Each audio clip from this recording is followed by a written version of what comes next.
Hello sa ating mga subscribers dito sa ManganPinas. Para sa mga naumay sa karne noong nakaraang Pasko at Bagong Taon, ito ang para sa inyo.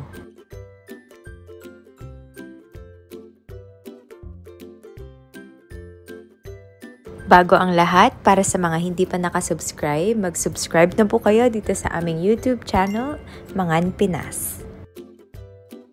Ang lulutuin naman natin ngayon ay isang authentic Ilocano dish na ang tawag ay pinakbet.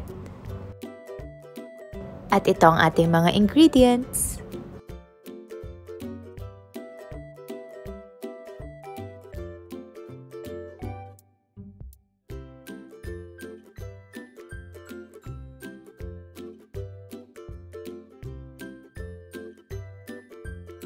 Tara, umpisahan na natin.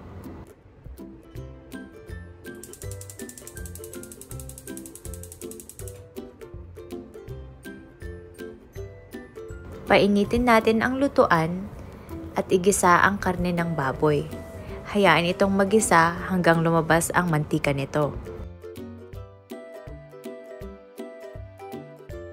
Dagdagan lamang ng kaunting tubig at saka ito takpan.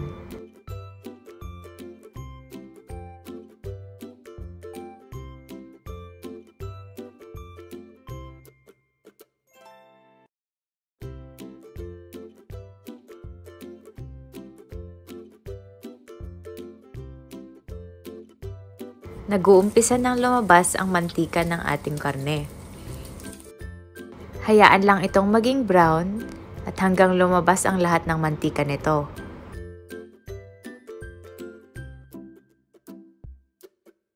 Ngayon, maaari na nating igisa ang sibuyas at ang bawang.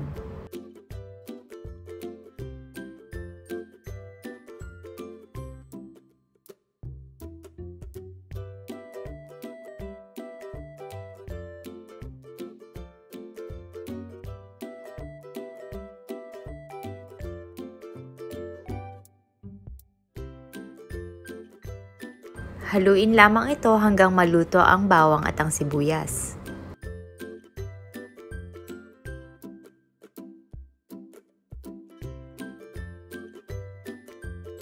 At maaari na nating isunod ang kamatis.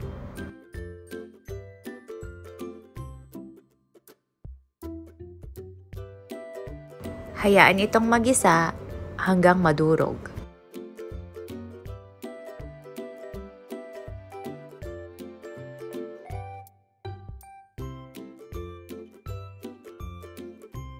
Habang lumalambot ang kamatis, maaari na natin itong dagdagan ng bagoong.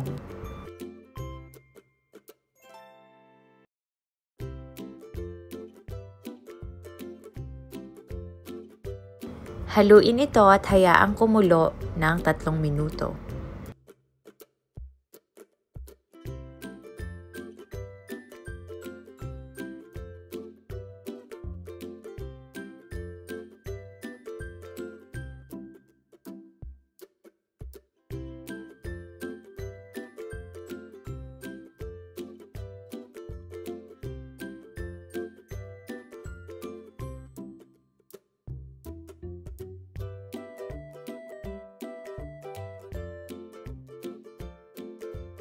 Daragdagan na natin ito ng tubig.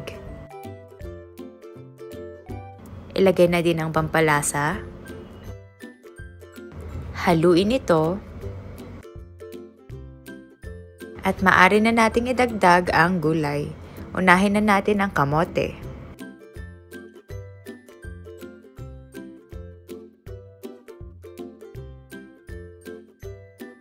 At isunod ang malunggay.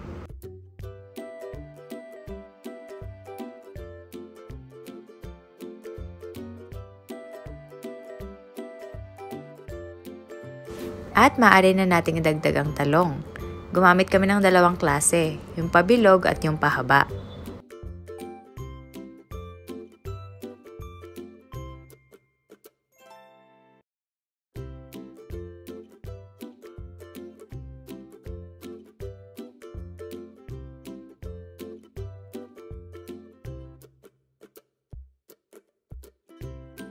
Takpan lang ulit ito at hayaang lumambot.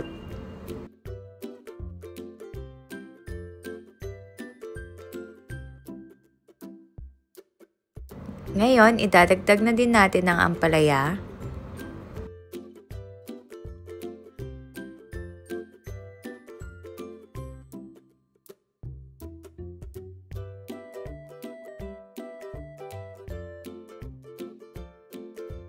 Ang okra,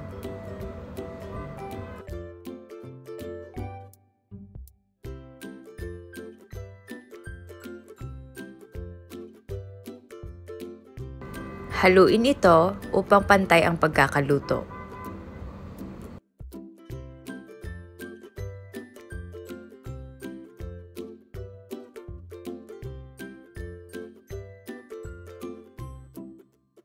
At ang huli, ilalagay na natin ang siling haba.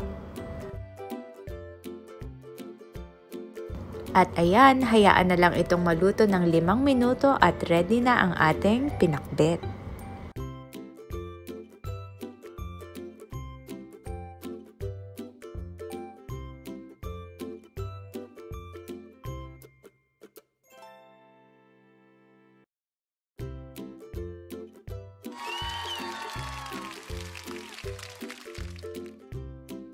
Muli ay nagpapasalamat po kami sa inyong patuloy na pagsubaybay sa aming mga videos.